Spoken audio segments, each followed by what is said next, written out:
సర్వదర్శనం కోసం గంటల తరబడి లైన్లో వేచి ఉంటున్న శ్రీవారి భక్తుల కోసం తిరుమల తిరుపతి దేవస్థానం టీటీడీ వారు రీ ఎంట్రీ దర్శనంను ప్రొవైడ్ చేస్తున్నారు.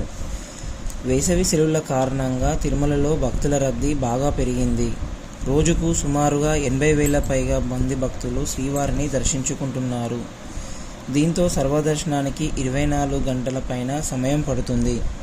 పిల్లలు, వృద్ధులలో వచ్చే సామాన్య భక్తులు గంటల తరబడి క్యూ లైన్లో కంపార్ట్మెంట్లో వేచి ఉండాల్సి వస్తుంది.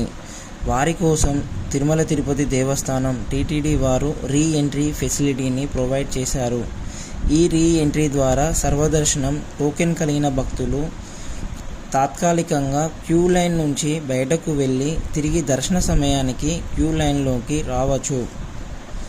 భక్తులు ముందుగా సర్వదర్శనం క్యూ లైన్లో వెళ్ళాక వైకుంఠం 2లో ఆధార్ కార్డ్ చూపించి టోకెన్ను తీసుకోవాలి. బయటకు వెళ్ళాలి అనుకునే భక్తులకు 17వ కంపార్ట్మెంట్ వద్ద రీ ఎంట్రీ పాస్ ఇస్తారు. అక్కడే ఉన్న ఎగ్జిట్ పాయింట్ వద్ద బయటకు రావచ్చు. ఆ సమయంలో తప్పనిసరిగా టోకెన్ను స్కాన్ చేసుకోవాలి. ఒకవేళ టోకెన్ను స్కాన్ చేసుకోకపోతే రీ ఎంట్రీ ఉండదు.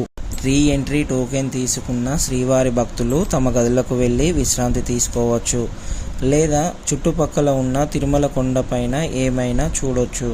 అయితే రీ ఎంట్రీ చేయాలని అనుకునే వాళ్ళు తమకు కేటాయించిన టైంకు సుమారుగా 15 నుంచి 20 నిమిషాలు ముందుగానే వాళ్ళు కంపార్ట్మెంట్ వద్దకు చేరుకోవాలి. తిరిగి లోపలికి వెళ్ళడానికి లడ్డూ కౌంటర్ల వైపు కాకుండా మ్యూజియం పక్కన ఉన్న W4 గేటు మీదుగా వెళ్ళాల్సి ఉంటుంది. అక్కడే రీ ఎంట్రీ సంబంధించిన కౌంటర్ ఉంటుంది. అక్కడి నుంచి సంబంధిత కంపార్ట్మెంట్ లోపలికి పంపిస్తారు. కంపార్ట్మెంట్ లోపలికి వెళ్ళాక సుమారుగా శ్రీవారిని దర్శించుకోవడానికి 2 నుంచి 4 గంటల సమయం పడుతుంది.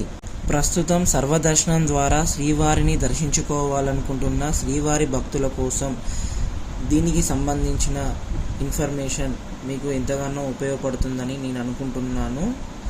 Thank you for watching our video. Please do like, share and subscribe. Govinda Govinda.